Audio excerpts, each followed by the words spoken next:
The phone did not simply fall, it separated itself from the man who owned it, as though fate had grown impatient with caution. One moment it rested against the tailored fabric of a millionaire's suit, silent and obedient. The next, it struck the asphalt with a sharp, indifferent sound that was swallowed by the noise of traffic. No one noticed. No one except the girl standing barefoot beneath the unforgiving afternoon sun. Amara Chinwo had learned to observe what others ignored.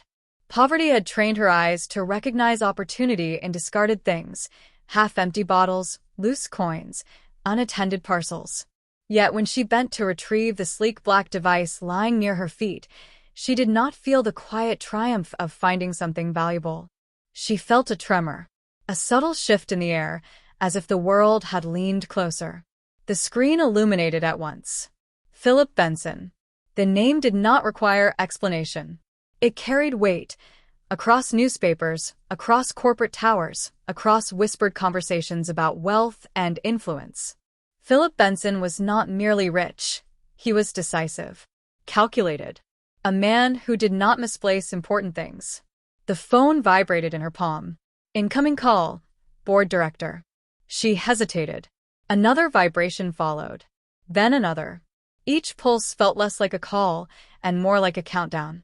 Around her, engines roared and vendors shouted, yet an invisible stillness seemed to gather at her feet. She turned the phone slightly, watching her reflection blur across the polished glass. She saw a girl the city rarely acknowledged, worn sandals, sun-darkened skin, a basket of sachet water resting against her hip. Invisible, replaceable, and yet, in that fragile rectangle of glass and circuitry, she was holding something powerful enough to disrupt men who were neither invisible nor replaceable. The device had no passcode. That unsettled her more than any locked screen would have. Important men protected their secrets. They layered them beneath encryption and guarded them with assistants and legal teams. But this particular phone, lay open, vulnerable, waiting. A message preview flashed across the display. Sir, if this recording leaks, everything collapses. Her breath faltered. Collapses. The word lingered in her mind, heavy and undefined. Collapses did not happen quietly. They consumed buildings, reputations, futures. They left debris behind. The phone vibrated again, this time with a subtle notification that caused her stomach to tighten. Location sharing active. Someone somewhere knew exactly where this device was. A thin thread of understanding slipped into place. This was not a forgotten belonging. It was a missing piece in a larger struggle, one that involved boardrooms, alliances, and consequences she could not yet comprehend. Men in polished shoes would already be searching. Not for a girl, not for a street vendor, but for what she now held. Her thoughts split into two clear, unforgiving paths. She could sell it, disappear into the anonymity the city had always offered her, pay her brother's hospital bill, silence her landlord, change her circumstances before nightfall, or she could return it, step deliberately into a conflict that did not belong to her, yet had somehow found her. The phone vibrated once more, urgent and insistent.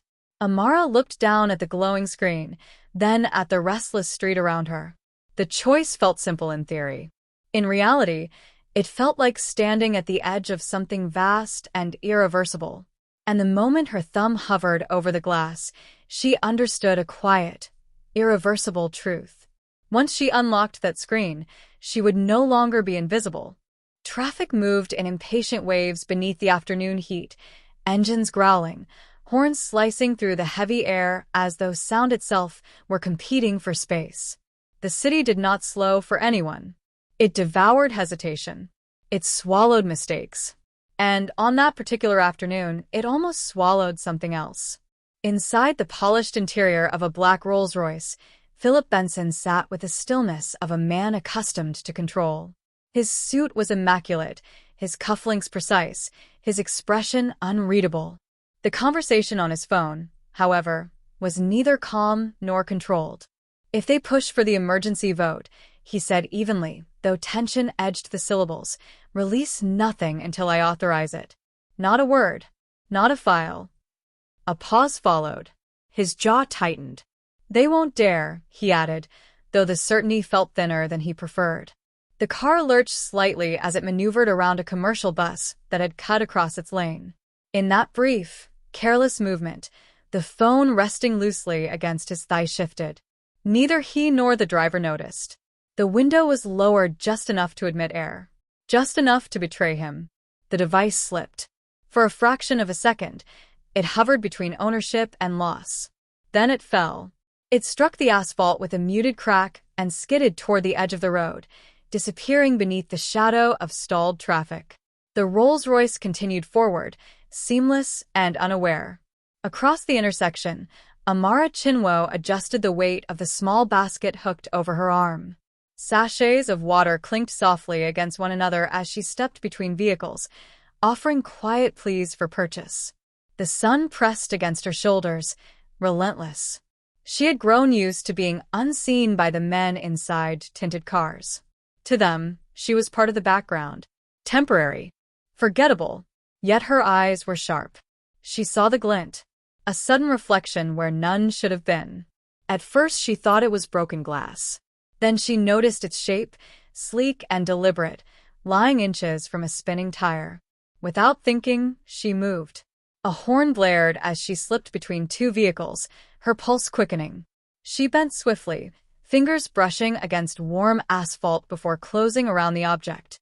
It was heavier than she expected. Smooth. Expensive. The screen illuminated at her touch. Philip Benson.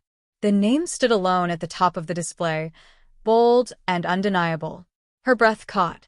Even she knew that name. Everyone did. Newspapers spoke of him with a mixture of admiration and suspicion. He was young for his wealth, strategic in his decisions, unyielding in negotiation. A man who built empires rather than inherited them. The phone vibrated suddenly in her hand. Incoming call. Board director. She stared at the words as though they might rearrange themselves into something less consequential. Another vibration followed. Another call. Her gaze lifted instinctively toward the traffic ahead, searching for the vehicle that might have lost it. But the black Rolls-Royce had already dissolved into the moving stream of metal and exhaust. Around her, the city resumed its indifferent rhythm. Drivers shouted. Vendors argued. A child cried somewhere beyond the noise. Yet within her palm, something had shifted. She was no longer merely navigating traffic. She was holding a mistake that did not belong to an ordinary man. And for the first time that day, Amara did not feel invisible. The phone did not stop vibrating. Amara stepped out of the road and into the narrow shade cast by a half-finished building, her pulse moving faster than the traffic she had just escaped. The air inside the skeletal structure was cooler, though thick with dust and the faint scent of cement. It felt like a hiding place. It felt briefly like protection. The device trembled again in her palm. Incoming call. Board director. She watched it ring without answering. The name disappeared. Returned. Disappeared again. Then a message preview appeared across the screen. Sir, we cannot delay the vote any longer. Vote. The words settled heavily in her thoughts. Votes decided futures. Votes removed leaders. Votes destroyed positions that had once seemed permanent. Another message followed almost immediately. If the recording is released, we are all exposed. Exposed. Her fingers tightened around the phone. This was not ordinary business conversation. This was pressure. This was conflict. The tone beneath the words was unmistakable. Urgent, fearful, restrained. The phone had no passcode. That realization unsettled her more than the messages themselves. Important men did not leave their devices unprotected. They guarded information the way others guarded gold. Yet this screen opened freely beneath her thumb, revealing emails stacked in disciplined rows, calendar alerts, confidential attachments. It was as though she had stepped into a room that was never meant for her. She hesitated only a moment longer before tapping into the inbox. Subject lines confronted her immediately. Emergency session confirmation. Legal containment strategy. Evidence backup. Her breath grew shallow. Evidence. The word did not belong in corporate language unless something was already wrong. Another vibration startled her. A new notification slid across the top of the screen. Location sharing active. She frowned. Her eyes moved quickly across the interface, and then she saw a small arrow icon pulsing faintly in the corner. The device was broadcasting its position. Someone somewhere could see exactly where it was. Where she was. The realization moved through her like cold water. This was no longer about returning a misplaced phone. This was about being found. She stepped deeper into the unfinished building, her sandals scraping lightly against concrete dust. The outside noise softened, though her thoughts grew louder. If she turned it off, perhaps the signal would disappear. If she removed the SIM card, perhaps the tracking would stop. If she left it here and walked away, perhaps none of it would follow her home. But her brother's coughing face entered her mind without invitation. The hospital bill folded carefully beneath her mattress. The landlord's warning delivered without sympathy. The truth pressed against her conscience. This device, sleek and unguarded, could solve everything. It could become money in minutes. Computer Village would not ask questions. Buyers rarely did. Another message appeared. Sir, the board is ready. Once the vote passes, there is no reversal. No reversal. The words echoed uncomfortably. She felt as though she stood at the edge of something equally irreversible. Two paths opened before her, clear and unforgiving. She could remove the SIM card, erase what she had seen, and exchange the phone for the kind of relief she had prayed for on sleepless nights. Or she could respond. Call the last number. Return the device. Step into a situation far larger than she understood. The phone vibrated again, sharper this time. Her pulse matched its rhythm. For the first time, the weight in her hand did not feel like opportunity. It felt like consequence. And as she stared at the glowing screen, Amara realized something quietly terrifying. The longer she held it, the more impossible walking away would become. Amara told herself she would not go any further.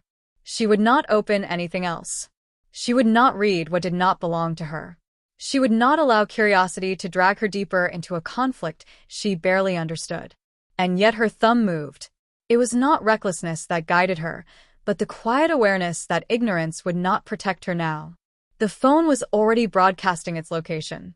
Messages were arriving with increasing urgency. Whatever storm surrounded this device had already begun to move. She opened the folder labeled Board Evidence, Private. For a moment, nothing happened. Then a video thumbnail appeared, time-stamped only hours earlier. Her heartbeat quickened. She pressed play. A boardroom materialized on the screen. Long polished table, tall windows overlooking the city, men in dark suits arranged with deliberate distance between them. Their faces were controlled, but their voices were not. This cannot go public, one of them said sharply. If that recording is released, every one of us is implicated. Another voice answered, calmer but edged with threat. Philip is bluffing. He wouldn't destroy the company just to expose internal discrepancies. Discrepancies. The word felt carefully chosen, deliberately small. The video shifted slightly, as though the phone had been placed carelessly against a stack of documents during the meeting. Papers were visible, spreadsheets, transaction logs, highlighted figures circled in red. A third voice spoke, lower and colder. If he pushes this, we vote him out. Immediately. Silence followed. Not confusion. Decision. Amara paused the video. Her breathing had grown uneven. This was not simple disagreement. This was strategy. Removal. Control. Someone intended to erase Philip Benson before he could release whatever evidence he possessed. Her eyes dropped to the documents frozen on the screen. Even without understanding corporate language, she recognized repetition, transfers, withdrawals, amounts that did not align. Money moving in patterns it should not move. The word fraud hovered unspoken in her mind. A notification interrupted her thoughts. New message from unknown number. Signal confirmed. Retrieve the device before 6 p.m. Her stomach tightened. Retrieve. Not locate. Not request. Retrieve. The instruction did not sound like something meant for Philip. It sounded like something meant for someone else, someone already involved in tracking the phone. Her gaze shifted instinctively toward the open side of the building. Outside, traffic continued its restless flow, unaware. The sky had begun to shift toward late afternoon, shadows stretching longer across the pavement. She looked back at the paused video. If she handed the phone directly to Philip, she would be stepping into corporate warfare. If she sold it, she might be handing powerful men the very thing they were desperate to destroy. The stakes were no longer theoretical. This device did not merely contain private information. It contained leverage. It contained proof. And proof, she understood suddenly, was dangerous in the wrong hands. Another vibration startled her. A map interface appeared briefly before minimizing itself, a pulsing blue, surrounded by faint grid lines. The signal was still active. They were watching. She powered the phone off instinctively. The screen went black, reflecting her own wide eyes back at her. The silence that followed felt heavier than the ringing had been. In that stillness, the truth settled with uncomfortable clarity. She had already seen too much. Whatever choice she made now would not return her to the simplicity of a girl selling water beneath traffic lights. It would move her forward, into wealth, into risk, or into something far more complicated. And for the first time since she picked it up, Amara realized the most frightening part was not the men searching for the phone. It was the knowledge that she understood exactly how much power she was holding. Across the city, far removed from the dust and unfinished concrete where Amara now stood, Philip Benson felt the absence before he fully registered it. He reached for his phone as he stepped out of the elevator and into the quiet precision of his executive floor. His hand met empty fabric. He stopped walking. His assistant, trailing half a step behind him with a tablet pressed to her chest, nearly collided with his back. "Sir?" Philip's gaze lowered to his hand as though the device might still materialize there through discipline alone. He retraced the last hour in seconds, the call in the car, the discussion about the emergency vote, the warning he had given. He did not misplace things. Especially not on days like this. "Call it," he said calmly. His assistant dialed. They both listened. Through the thin speaker, the faint sound of ringing carried into the air between them. "It's active," she whispered. Philip's expression did not change, but something behind his eyes sharpened. Active meant not destroyed. Not dismantled. Not yet. "Location," he said. Within moments, the building's internal security team had pulled the tracking interface onto a large screen in his office. A small blue pulsed against a map of the city, shifting slightly every few seconds. "It's moving," the technician said. Philip folded his arms slowly. Moving meant it was in someone's hand. "Trace the pattern," he instructed. "Not publicly. No alerts to the board." The technician hesitated only a fraction of a second before nodding. Everyone in the room understood the unspoken reality. The emergency vote was scheduled for that evening. Several board members had already expressed open hostility toward Philip's intention to release internal evidence. If one of them gained possession of the device first, the recording would vanish. And with it, his leverage. Across the glass walls of the office, employees continued their tasks, unaware that the balance of power within the company was now represented by a blinking, drifting through unfamiliar streets. Meanwhile, in another part of the building, a senior board member received a quiet update from a private security contact. "The signal is active," the voice said over the line. "Residential district. Lower income area." There was a pause. "Retrieve it," the board member replied. Discreetly. Back in his office, Philip leaned closer to the screen. The had stopped moving. Stationary. His jaw tightened. "Dispatch one car," he said. "No logos. No company identification." His assistant glanced at him. "Sir, if this is a trap." "It isn't," he replied evenly. "If the board had it, the signal would already be dead." He straightened. For the first time in years, the outcome of his position did not depend on negotiation, strategy, or financial leverage. It depended on whoever stood at that blade. And that unsettled him more than he was willing to admit. Outside, engines turned over in a private garage beneath the building. A black sedan rolled silently into traffic, merging with the city's restless flow. Philip remained standing before the screen, eyes fixed on the unmoving signal. Somewhere beyond the glass towers and polished floors, someone had picked up what he had dropped. The question was no longer whether the phone would be found. The question was who would reach it first, and whether the person holding it understood what they were carrying.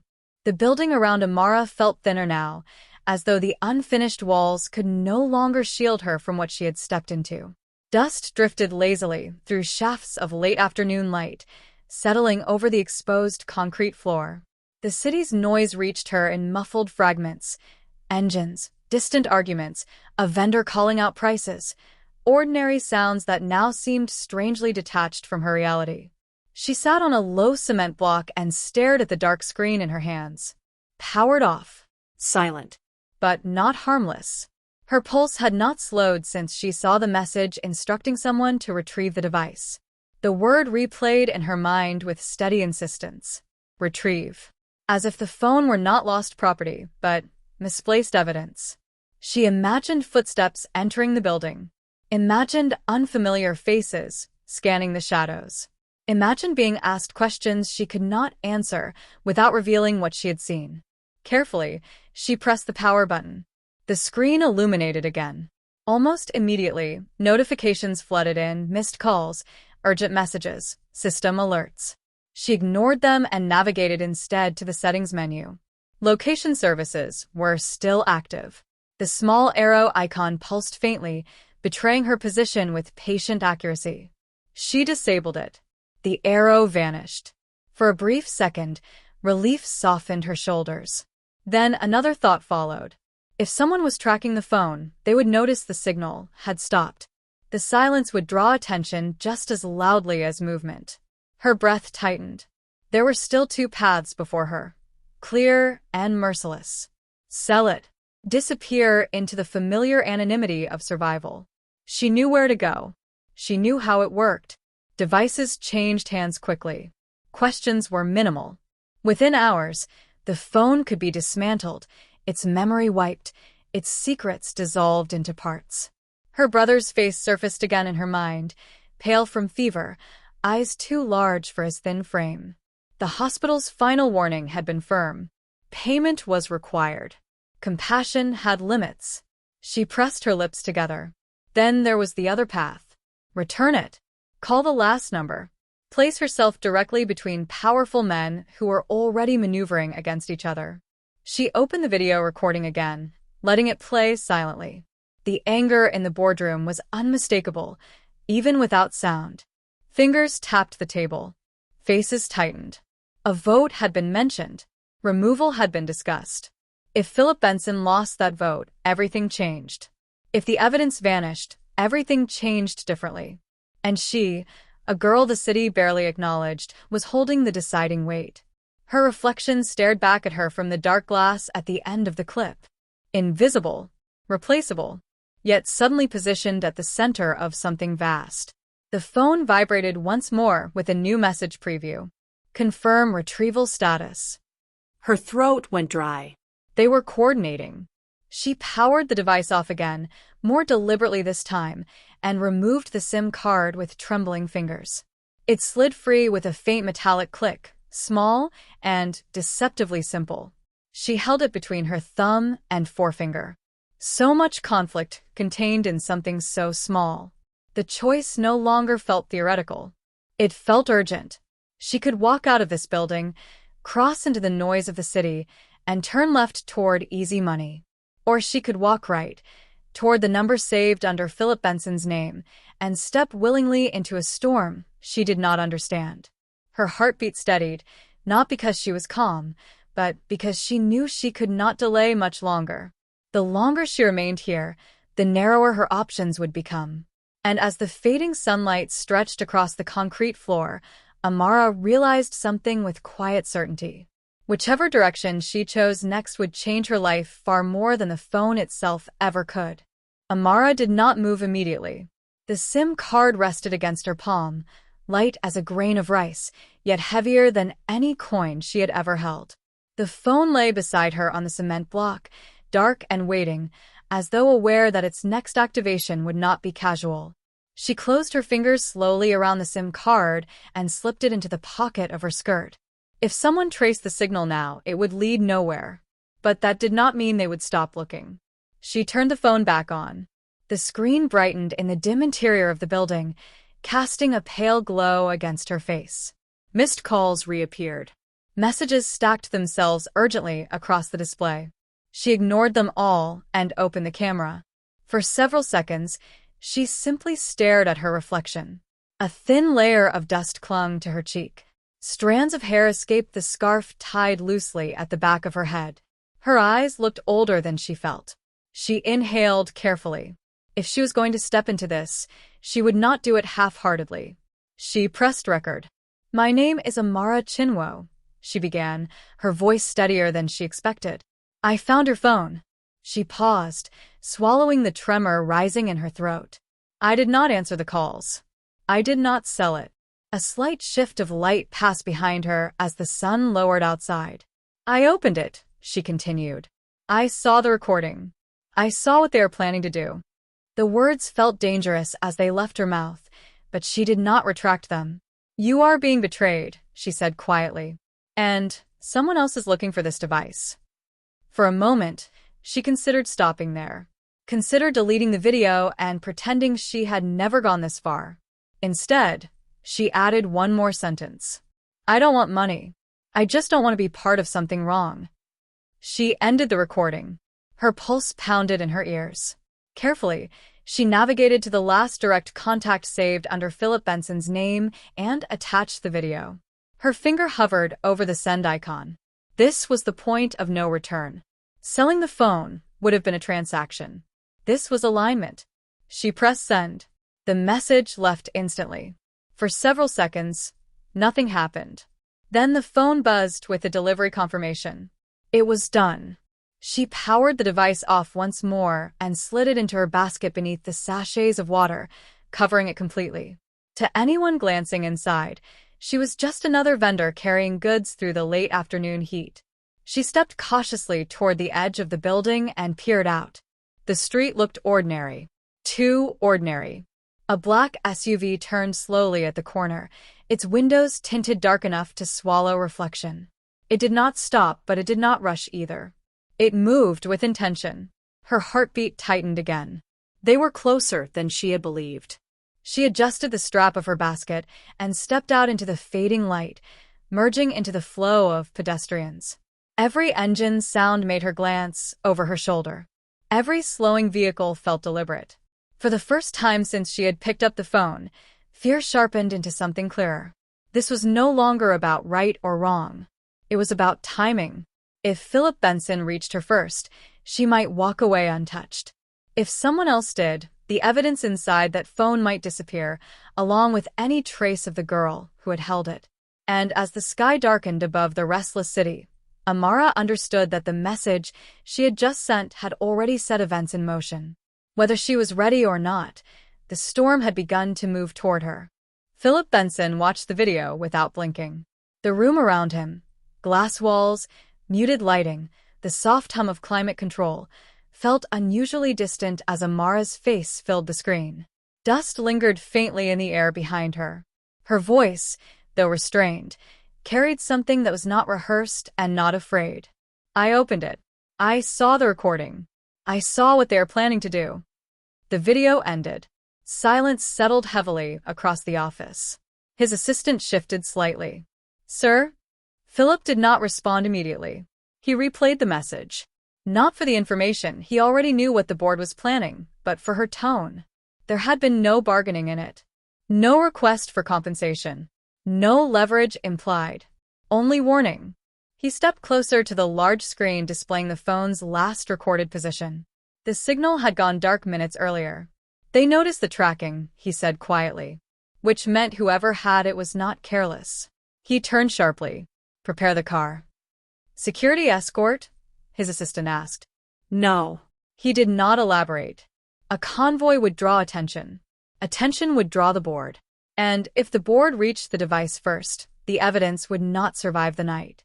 Within minutes, he was descending into the underground garage, his expression composed, but his thoughts accelerating. At the same time, Several floors above, a senior board member received his own update.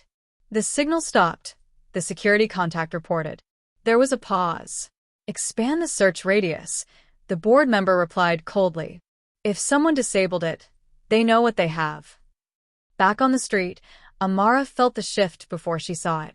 The black SUV from earlier returned, slower this time, its movement deliberate. It rolled past her position once, then again. The tinted windows revealed nothing. She adjusted her pace, turning down a narrower side road crowded with small shops and uneven pavement. Her basket felt heavier than it had minutes earlier. The phone inside remained silent, but the silence felt temporary. A second vehicle entered the street from the opposite direction, not an SUV, but a sleek black sedan, its presence quieter, more controlled. It stopped. The driver's door opened. Philip Benson stepped out. For a fraction of a second, the world narrowed. The street noise receded into a dull hum. People moved around them without understanding the invisible tension binding the moment together. He did not approach aggressively. He did not shout her name. He simply looked at her. "You sent the video," he said. It was not a question. Amara held his gaze. Up close, he did not look untouchable. He looked tired, focused. A man calculating risk in real time. "Yes," she replied. His eyes shifted briefly toward the SUV at the end of the street. It had slowed again. "Are you alone?" he asked quietly. She nodded. He studied her for another second, as though weighing something more complex than gratitude. "You saw the evidence," he continued. "Yes. And you didn't sell it." "I almost did." The honesty in her answer seemed to steady him more than reassurance would have. The SUV at the corner began to move closer. Philip noticed. "So, did she?" There was no time for extended explanations. No room for hesitation. "Get in," he said calmly, gesturing toward the passenger side of his car. She hesitated only a heartbeat. Behind them, the SUV's engine deepened. The choice she had made hours earlier had led here, not to safety, but to alignment. And as she moved toward the open car door, Amara understood something with sudden clarity. This was no longer about returning a phone. It was about choosing which side of the storm she would stand on. The car door closed with a quiet, decisive sound. Inside the sedan, the air was cool and controlled, insulated from the restless noise outside. Yet the tension did not dissolve. It merely shifted. Philip gave a brief instruction to the driver. The car pulled forward smoothly, merging into traffic just as the black SUV reached the spot where Amara had been standing moments earlier. Neither of them spoke at first. Amara kept her basket on her lap, her fingers resting lightly against the sachets of water that concealed the phone beneath. She was acutely aware of the proximity between them, not merely physical, but circumstantial. Hours ago, their worlds had not intersected. Now, their fates felt strangely aligned. "You disabled the tracking," Philip said at last, his voice even. "Yes." How? "I removed the SIM." He nodded once, absorbing the detail. "That was careful." She glanced at him briefly. "Someone sent a message about retrieving it." His expression tightened almost imperceptibly. "I expected as much." Silence returned, but it was no longer uncertain. It was analytical. After several turns through unfamiliar streets, the driver steered into a private compound enclosed by high walls and security gates. The car came to a controlled stop. Philip stepped out first and gestured for her to follow. Inside the building, the atmosphere shifted again. Polished floors, quiet corridors, the distant murmur of controlled conversation. This was a world built on measured decisions and silent influence. He led her into a private office and closed the door. "Where is it?" he asked. Without hesitation, she removed the phone from her basket and handed it to him. Their fingers brushed briefly in the exchange. He held the device for a moment without activating it, as though acknowledging the weight of what it represented. "You watched the recording," he said. "Yes." "And you understood it." "Enough." He turned the phone over once in his hand. "They're planning to vote me out tonight," he said plainly. "If the evidence disappears, I lose the vote. If I release it, they lose everything." She studied him carefully. Why didn't you release it already? Because timing matters, he replied. Evidence without leverage is noise. The simplicity of his explanation unsettled her. He powered the phone on. Notifications reappeared instantly. He navigated directly to the video file and confirmed it was intact. Relief did not show on his face, but it settled in the room. You could have sold this, he said again, this time more quietly. No one would have blamed you. She met his gaze without lowering her eyes. I don't want money that comes from someone else's collapse. The words hung between them, steady and unembellished. Something shifted in his posture. Not dominance relinquished, but recognition granted. You realize, he said slowly, that by bringing this to me, you have chosen a side. I know, and if they discover you were involved, they already suspect someone has it, she interrupted gently. They just don't know who. For a brief moment, the balance of power in the room was not determined by wealth or status. It was determined by choice. Philip studied her as though reassessing more than the situation. Most people, he said, would have calculated profit first.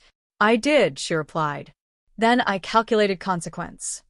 A faint, almost reluctant smile touched the corner of his mouth. You understand leverage, he said. I understand survival. Outside the office, movement increased. Assistants prepared documents. Calls were being placed. The emergency board meeting loomed. Philip set the phone down on the desk with deliberate care. You've already altered the outcome, he said. She frowned slightly. How? Because now, he answered, I know exactly who I can trust. The power in the room had shifted, not through intimidation, but through integrity. And for the first time that day, Philip Benson was no longer reacting. He was preparing to act. The boardroom that evening felt different. Not quieter. The air still carried tension, still vibrated with restrained impatience, but altered, as though an unseen variable had entered the equation. Philip Benson arrived precisely on time. He did not rush. He did not greet anyone with unnecessary warmth. He took a seat at the head of the long polished table and placed his phone carefully before him. Several board members avoided his gaze. Others met it with calculated neutrality. One of them leaned forward first. Shall we proceed with the emergency vote? He asked smoothly. Philip regarded him without expression. We shall, he replied. But before that, there is something you should see. A faint tightening passed through the room. He connected the phone to the central screen. The recording began. Voices filled the boardroom. Not from the present meeting, but from the earlier one. Their own words echoed back at them. Plans. Warnings. Quiet admissions of internal mismanagement carefully disguised as strategic language. The room stiffened. One member reached for his glass of water with unsteady fingers. Another attempted a dismissive scoff that faded before it formed fully. Philip did not raise his voice. You spoke about removal, he said evenly. You discussed exposure as though it were a threat to you alone. Silence answered him. He advanced the recording to the highlighted financial discrepancies. Figures glowed red across the screen. The irregular transfers, he continued, will be submitted to an independent audit within the hour. A chair shifted sharply. This is an internal matter, one man protested. No, Philip replied calmly. It became external the moment integrity was compromised. No one suggested the vote again. The balance had shifted. Not because he was wealthier, not because he was louder, but because he possessed proof, and because proof had been preserved. Hours later, statements were drafted. Resignations were quietly negotiated. Legal counsel was summoned. By midnight, the narrative of the company had changed. And in a smaller office down the corridor, Amara sat alone in a chair that felt far too large for her frame. She had not been asked to speak. She had not been introduced. She remained unseen, just as she had been on the street. Yet she understood that her decision had traveled through the walls of this building more forcefully than any public speech. A soft knock sounded. Philip entered. For the first time since they met, his posture carried something resembling release. It's done, he said. She studied his face. The vote. Postponed indefinitely, he answered. Several resignations submitted. The audit begins tomorrow. He paused. You protected the evidence. She did not correct him. She had not thought of it in those terms. I only returned what wasn't mine, she said quietly. He regarded her for a long moment. You could have chosen differently, he replied. Yes. And yet you didn't. Outside the building, the city moved as it always had, indifferent, restless, unaware of the subtle shift in power that had occurred behind glass and steel. Philip reached into his jacket and placed an envelope on the table between them. This is not payment, he said. It's an opportunity. She did not open it immediately. What kind? Education. Security. Support for your brother's treatment, he answered. And, if you wish, a position within a foundation I'm restructuring. She held his gaze. You're offering this because I helped you. I'm offering it, he corrected gently, because you cannot be bought. The words settled heavily between them. In that moment, the distance between millionaire and street vendor felt narrower than the difference between integrity and compromise. She nodded once. Not in gratitude, in acceptance. Because the choice she had made on a crowded street had not merely preserved a phone. It had preserved her own name. And as the night deepened beyond the office windows, Philip Benson understood something that no boardroom strategy had ever taught him. Wealth could command loyalty, but integrity commanded trust. And trust, once proven, was the rarest power of all.